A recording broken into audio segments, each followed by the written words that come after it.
ಲೇ ಧರ್ಮದ ದೊರೆ ಹೆಂಡತಿ, ನಿನ್ನಂತ ಯೌವನ ಸಿರಿಯನು, ನಿನ್ನಂತ ಯೌವನ ತುಂಬಿದ ಸೌಂದರ್ಯವನ್ನು ನನ್ನ ಕೋಮ ಎಂಬ ಸುವಾಸನೆಯಿಂದ ಹೀರಿ ಹೋಗಲು ಬಂದಿದ್ದಾನೆ ಈ ಬ್ರಹ್ಮ.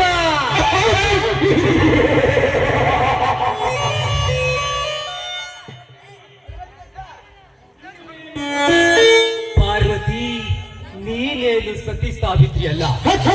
ನಿಮಿಷಕ್ಕೊಂದು ಬಟ್ಟ ಬದಲಿಸಿ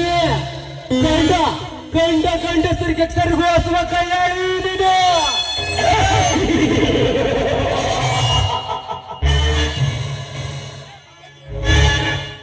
ಬಾಯ್ ಬೇಗಿತ್ತು ಮಾತನಾಡೋ ನಾಯಿ. ನಾನ್ಯಾರು ಗೊತ್ತಾ? ರೈತನ ಮಾಡದಿದ್ದೇನೆ. ಸತ್ತು 40 ಹಳ್ಳಿಗೆ ನ್ಯಾಯ ಹೇಳುವ ನ್ಯಾಯಾಧೀಶ. ಧರ್ಮದ ದೊರೆ ಮಾಡದಿ ನಾನು. ಅರ್ಥ ಮಾಡಿಕೊಂಡು ಮಾತಾಡುವುದು ಒಳ್ಳೆಯದು.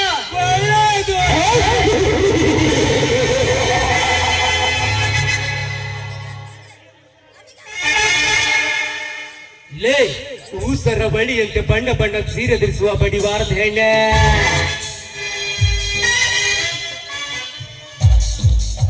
ಈ ವಿಷ ಗಂಟ ಗೌಡ ಹೇಳುವ ಮಾತು ಕಿವಿ ಕೊಟ್ಟು ಕೇಳಿಸಿಕೊಳ್ಳಲೇ ಚೆಲುವೆ. ತೋಳಿ ಕಟ್ಟಿದ ಗಂಡನಿಂದಲೇ ಕಾಮದಾಹ ತೀರಿಸಿಕೊಂತ ಯಾವ ವೇದ ಶಾಸ್ತ್ರಗಳಲ್ಲಿ ಪುರಾಣ ಕೂಡ ಬಂದಿಲ್ಲ. ಅಂದ ಮೇಲೆ ನಿನ್ನಂತ ಯೌವನದ ಸಿರಿಯನ್ನು ಅನುಭವಿಸಲು ನನಗೊಂದು ಚಾನ್ಸ್ ಕೊಡಬಾರದಲ್ಲೇ? ಗೌಡ, ಈ ಭೂಮಿ ತಾಯಿ ಮಡಿಲಲ್ಲಿ ಹುಟ್ಟಿದ ಹೆಣ್ಣು ಮಕ್ಕಳಿಗೆ ತಾಳಿ ಕಟ್ಟಿದ ಗಂಡ ತಾರಾಗೆ ಮುಟ್ಟಿ ಕಾಮಸ್ಸು ಕಾಣ್ಬೆಸುದವರು ಮಾತ್ರ. ಹೆಣ್ಣಿನ ಬಗ್ಗೆ ಕೇವಲಾಗಿ ಮಾತಾಡಿದ್ರೆ ನನ್ನ ಕಾಲದ ಚಪ್ಪಲಿ ಹರಿಯಬೇಕಾಗುತ್ತೆ. ಎಚ್ಚರ.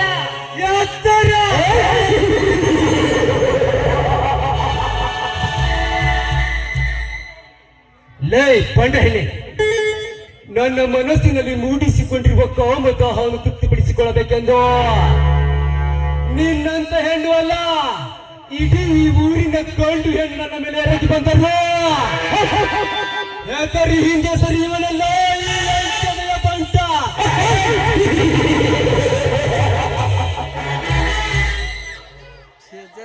ಲೇ ಪಾರ್ವತಿ, ನಿನ್ನ ಇಡೀ ಮನೆತನದವರೇ ನನ್ನ ಕಾಲಡಿಯಲ್ಲಿ ಬಿದ್ದು ಸಾಲದ ಸುರಿಯಲ್ಲಿ ಸಿಕ್ಕಾಕಿಕೊಂಡು ನರಳಾಡುತ್ತಾರೆ.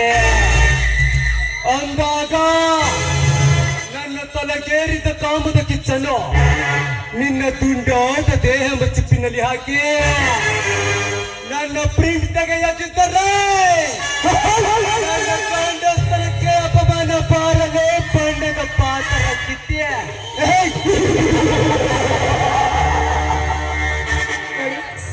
ನಿಮ್ಗೆ ಕೈ ಮುಗಿದು ಬೇಡಿಕೊಳ್ತೇನೆ, ಇಷ್ಟು ದಿವಸ ಕಾಪಾಡಿಕೊಂಡು ಬಂದ ನನ್ನ ಶೀಲನ್ನು ಮಲಿನ ಮಾಡಬೇಡಿ. ದಯವಿಟ್ಟು ನನ್ನ ಬಿಟ್ಬಿಡಿ.